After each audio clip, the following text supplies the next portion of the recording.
What you are about to hear was never designed for comfort, never meant for mass instruction, and certainly never meant for a nervous system already weakened by modern life.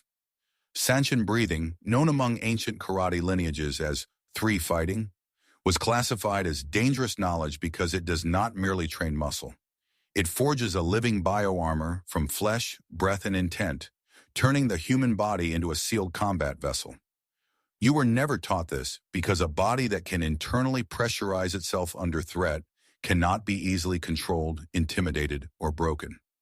I am telling you this not as folklore, but as someone who has traced the thread from suppressed Okinawan training halls to modern neurophysiology labs.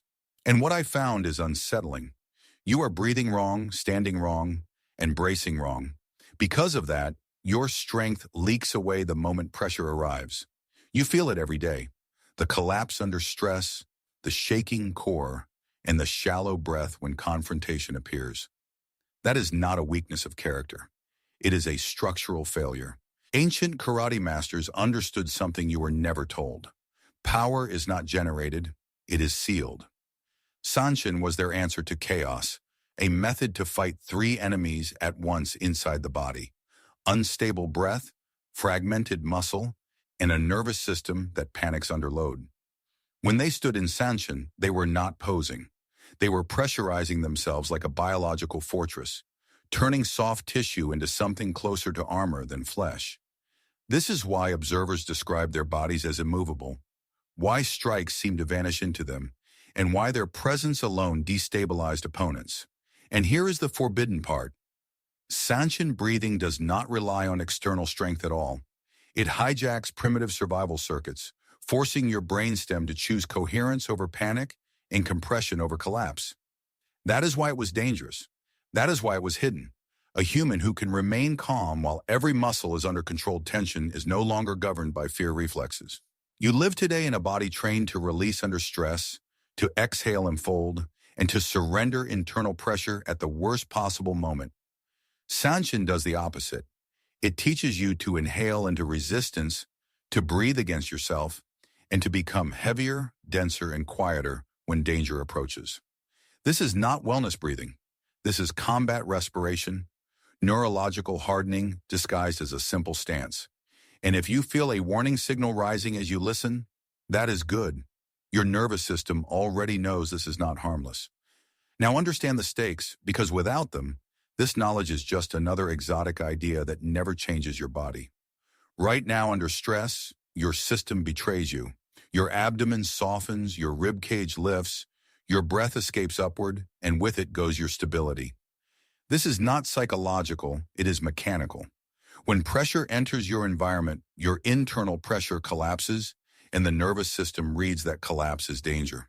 Heart rate spikes, fine motor control disappears, and strength fragments. You may lift weights, train techniques, and even look powerful, but the moment force hits you unexpectedly, your structure leaks. Ancient karate masters saw this as the true weakness of the untrained body, not a lack of muscle, but a lack of containment. Sanchin breathing was engineered to solve exactly this problem by creating constant intra-abdominal pressure through controlled breath and isometric contraction. The body becomes a closed hydraulic system. In modern terms, your core becomes a pressure chamber, your fascia becomes tension cabling, and your spine becomes a loaded mast instead of a fragile stack. This is where science quietly confirms what tradition encoded. When slow, resisted nasal breathing is combined with whole-body tension, the vagus nerve is mechanically stimulated rather than chemically soothed. The signal to the brain is paradoxical but powerful. Threat is present, yet control is absolute. Cortisol does not spike chaotically. Motor units synchronize instead of competing, and the body shifts into a state of calm readiness that most people only experience in rare emergencies. This is why Sanchin fighters could absorb blows without flinching. The force did not disperse into panic, it dissolved into pressure. Think of a pressurized diving suit versus loose clothing under the same impact. One collapses, while the other distributes force across the entire system. Without this skill, you are wearing loose fabric into every confrontation life throws at you, whether physical or psychological. This is the hidden cost of modern breathing habits. Every exhale during stress teaches your body to yield instead of seal. Sanchin reverses that conditioning.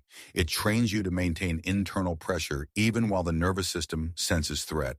And that is a line most humans never cross. It is not just about resisting strikes, it is about refusing internal collapse. Once you understand this, the technique stops being mysterious and becomes unavoidable. If pressure breaks you, you leak power. If you contain pressure, you become something else entirely. Now we enter the mechanism they never explained outright, because once you understand it, you cannot unknow it. Sanchin breathing works because it forces your nervous system into a state it normally avoids. Simultaneous high muscular tension in parasympathetic dominance. In an untrained human, tension automatically triggers panic circuits in the brainstem. Muscles tighten, breathing accelerates, the vagus nerve withdraws, and the body prepares to flee or freeze. Sanchin hijacks this reflex. By slowing the breath while increasing whole body isometric contraction, you create a neurological contradiction that the brain must resolve. The resolution is coherence. The diaphragm presses downward against a sealed abdominal cavity. Intra-abdominal pressure rises, and the vagus nerve is physically stimulated through controlled compression rather than relaxation. This is not meditation. This is mechanical neuromodulation. The brainstem receives a signal that says danger is present, yet oxygen is stable, heart rhythm is controlled, and posture is unmoving. In response, it suppresses chaotic stress responses and reinforces motor unit synchronization across the entire body. This is why Sanchin feels unnatural at first. You are asking your system to remain calm while every instinct screams to release. At the cellular level, this state increases myofascial stiffness without rigidity, allowing force to travel across connective tissue rather than shatter individual muscles. At the neural level, slow nasal breathing under load shifts brainwave patterns toward a rare coupling of theta and gamma activity associated with heightened awareness without emotional reactivity. Pain perception changes. Time perception changes. Threat becomes information instead of danger. This is the true bioarmor, not hardened muscle, but unified signaling. When ancient masters spoke of an iron body, they were describing a nervous system that no longer fragmented under stress. This is also why the technique was feared. A body trained this way does not telegraph fear, does not gasp, and does not flinch. Its stillness unnerves others because it violates the expected human response to pressure. And here is the final layer they never wrote down. Repeated exposure to this controlled tension breath paradox recalibrates your baseline. Over time, your nervous system stops interpreting pressure as an emergency. Daily stressors lose their bite. Emotional spikes flatten. You do not become numb, you become sealed. This is why casual practice fails. Without full commitment to the tension, the breath, and the mental restraint, the mechanism never engages. But when it does, you are no longer training muscles. You are training the command center that decides whether your body collapses or coheres when everything is on the line. Now, I give you the protocol, but understand this clearly. Precision is everything, and sloppiness is punished immediately by fatigue, dizziness, or internal leakage of tension. Sanchin breathing begins with stance because structure determines whether pressure is contained or wasted. Your feet root into the ground as if gripping it. Knees are slightly flexed, and the pelvis is subtly tucked, not in weakness, but in a seal. The spine is lengthened, yet unmoving. From this position, you inhale only through the nose, slowly and deliberately, as if pulling air into resistance rather than into empty space. The diaphragm descends, but the abdomen does not balloon outward. Instead, it expands circumferentially, creating 360-degree pressure like a reinforced barrel. As the inhale completes, every major muscle group engages at once, not maximally, but uniformly, as if you are tightening a suit from the inside. Shoulders do not rise, the jaw remains set but unclenched. Eyes are forward and unflickering. The exhale is the most misunderstood and therefore the most dangerous part. You do not release tension. You bleed air out through pursed lips as if deflating a tire slowly, maintaining internal pressure even as the lungs empty. This teaches the nervous system that loss of air does not equal loss of stability. Each breath cycle is slow, controlled, and heavy. Between breaths, there is no relaxation, only sustained containment. Traditionally, instructors tested this state by striking, pushing, or shouting at the practitioner. Not to build toughness, but to expose leaks in structure and breath. Modern practice replaces that external test with ruthless internal attention. If your shoulders creep up, if your belly softens, or if your breath speeds up, the seal is broken. This is why the protocol was never written plainly. It requires sensation literacy, the ability to feel pressure move through your own body. Practice is brief but intense. A few minutes is enough to exhaust an untrained system because this is neurological work, not cardio. End the session by consciously releasing tension only after the final exhale, teaching the body that you choose when to open, not stress. Performed correctly, this protocol does not leave you relaxed. It leaves you dense, quiet, and internally organized like a door that has been locked from the inside. The transformation timeline is where disbelief usually collapses because the effects of Sanchin breathing appear too quickly to be attributed to imagination, yet too strange to be ignored. In the first sessions, often within minutes, you will notice a shift in weight and perception.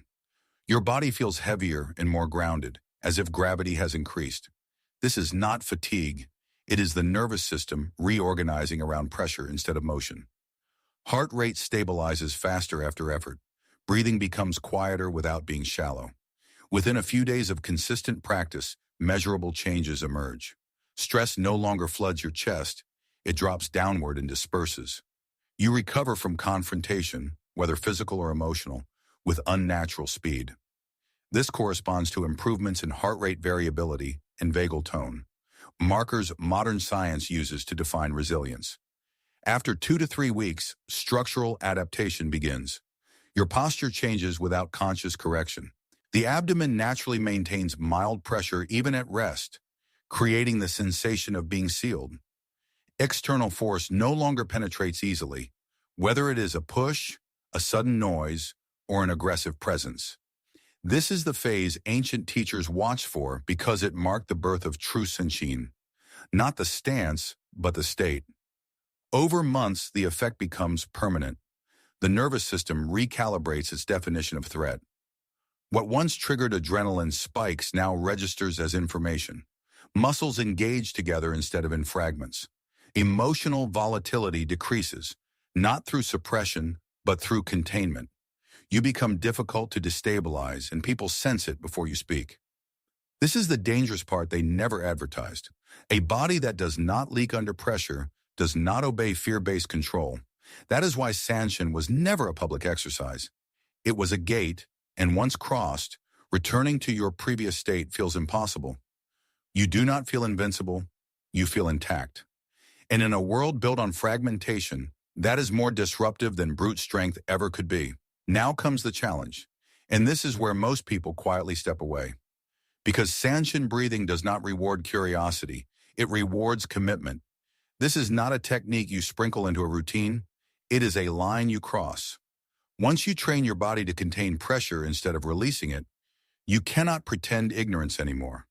You will feel every moment you collapse, every shallow breath under stress, and every unconscious surrender of structure. And that awareness is uncomfortable. This is why I warned you from the beginning. Sanchin demands restraint, discipline, and respect for limits.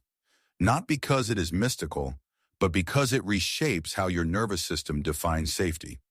Train it recklessly, and you will feel overwhelmed, irritable, and restless. Train it correctly, and something else happens. You stop reacting.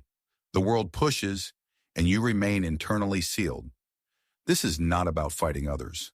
The three fighting of Sanchin is breath against panic, structure against collapse, and intent against distraction. You must decide which side you're on.